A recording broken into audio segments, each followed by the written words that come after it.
ہمارے اس ویڈیو کو لائک کریں، شیئر کریں اور ہم سے جڑے رہنے کے لیے اس چینل تیغی مدرسہ کو سبسکرائب کریں۔ السلام علیکم ورحمۃ اللہ تعالی وبرکاتہ۔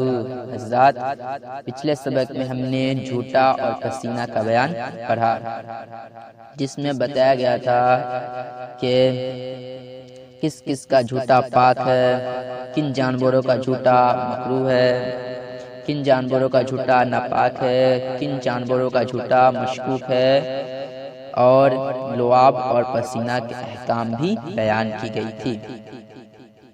تو مجھے امید ہے کہ آپ نے اس کو اچھے طریقے سے سمجھ لیا ہے۔ آج کے سبق میں ہم حیض، نفاس اور استحاضہ کا بیان پڑھیں گے۔ سامعین، یہ مسئلہ عورتوں کے لیے خاص ہے۔ سوال: حیض، نفاس اور استحاضہ کی تعریف اور مدت بیان کریں، یعنی مدت بیان کریں۔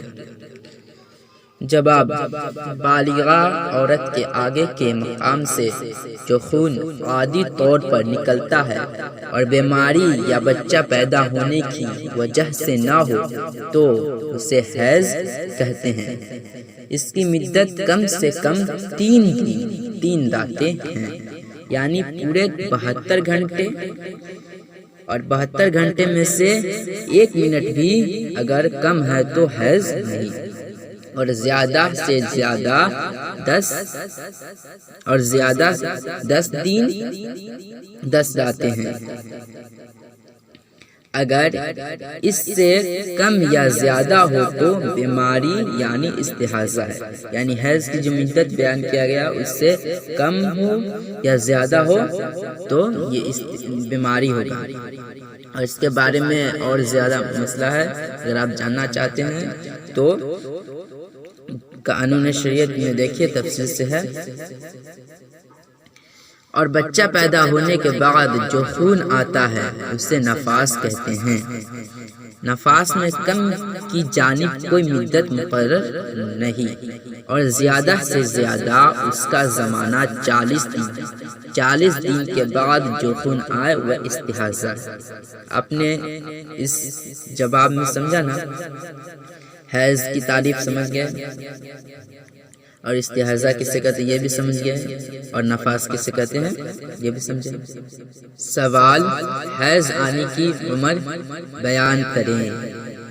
جواب: حیض آنے کی عمر کم سے کم 9 برس کی ہے۔ کم سے کم 9 برس کی عمر سے حیض شروع ہوگا، اور حیض آنے کی انتہائی یعنی آخری عمر 55 سال ہے۔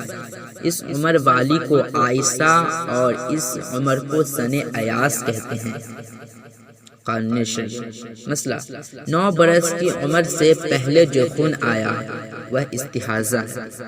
یوں ہی استحاضہ یعنی سمجھے نا بیماری۔ یوں ہی 55 سال کی عمر کے بعد جو خون آئے وہ استحاضہ ہے، البتہ 55 برس کی عمر کے بعد اسی رنگ کا خون آیا جیسا کہ پہلے آتا تھا تو حیض ہے۔ قانون شریعت۔ سوال: حیض اور نفاس کے احکام بیان کریں۔ جواب: حیض اور نفاس کی حالت میں نماز پڑھنا اور روزہ رکھنا حرام ہے۔ کیا ہے؟ حیض اور نفاس کی حالت میں نماز پڑھنا اور روزہ رکھنا حرام ہے۔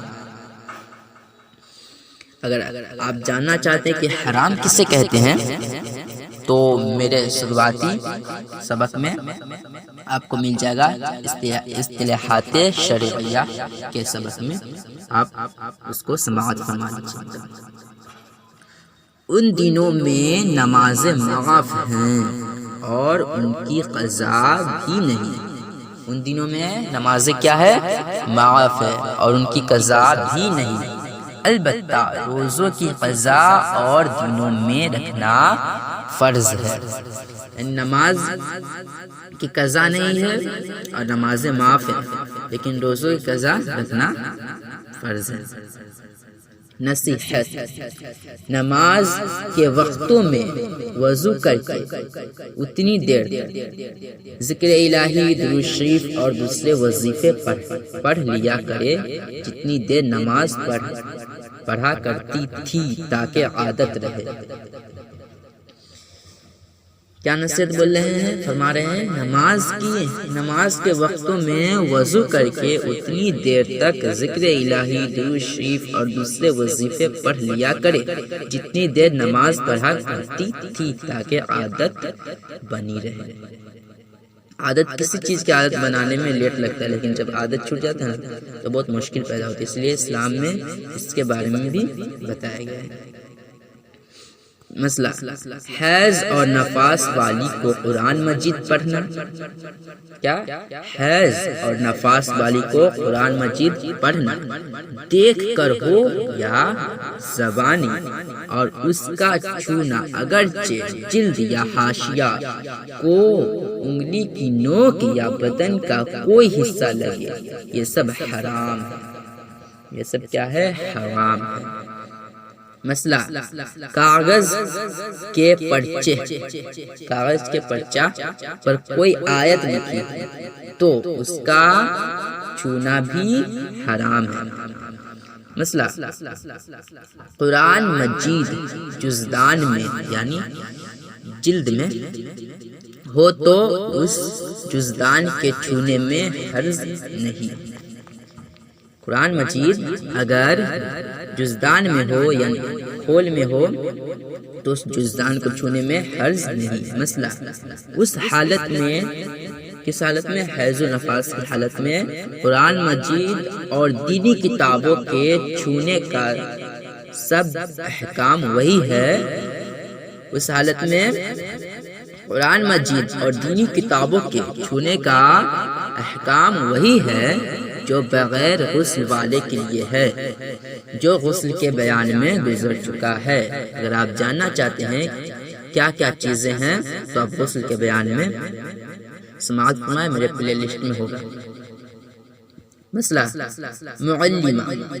معلمہ یعنی جو عربی پڑھا رہی ہے، پڑھانے والی کو حیض اور نفاس ہو تو ایک ایک کلمہ، معلمہ کو حیض اور نفاس ہو تو ایک ایک کلمہ سانس توڑ کر پڑھا دے، اور ہجے کرانے میں کوئی حرج نہیں۔ یعنی متن پڑھانے میں حرج ہے تو متن پڑھانے کے وقت سانس توڑ کر پڑھا دے، اور ہجے کرانے میں کوئی حرج نہیں۔ مسئلہ، اس حالت میں دعائے قنوت پڑھنا مکروہ ہے۔ حیض و نفاس کی حالت میں دعائے قنوت پڑھنا کیا ہے؟ مکروہ ہے۔ مسئلہ، قرآن شریف کے علاوہ اور تمام اذکار، کلمہ شریف، درود شریف وغیرہ پڑھنا بلا کراہت یعنی روک کے جائز ہے، بلکہ مستحب ہے کہ وضو یا کلی کر کے پڑھنا بہتر ہے، بلکہ مستحب ہے وضو یا کلی کر کے پڑھنا بہتر ہے، اور ویسے بھی حرج نہیں، اور ان کے چھونے میں بھی حرج نہیں۔ جو پڑھ رہے ہیں اذکار کی کتاب کوئی ہو، کلمہ شریف، درود شریف وغیرہ کو چھونے میں بھی حرج نہیں۔ مسئلہ، حیض اور نفاس کی حالت میں جماع کرنا حرام ہے، یعنی مرد کے ساتھ صحبت کرنا حرام ہے، شوہر کے ساتھ صحبت کرنا حرام ہے، البتہ ساتھ میں لیٹنے، بیٹھنے، کھانے پینے اور بوسہ لینے میں حرج نہیں۔ قانون سوال، استحاضہ کے احکام بیان کریں۔ اپنے اوپر حیض و نفاس کی تعریف اور استحاضہ کی تعریف بھی سماعت فرمایا، اور حیض و نفاس کا حکم پڑھا۔ اس سوال میں ہے استحاضہ کے احکام بیان کریں، استحاضہ کے احکام سماعت فرمایا۔ جواب، استحاضہ میں نہ نماز معاف ہے، حیض و نفاس میں کیا تھا؟ نماز معاف تھا، روزہ کے قضا رکھنا تھا۔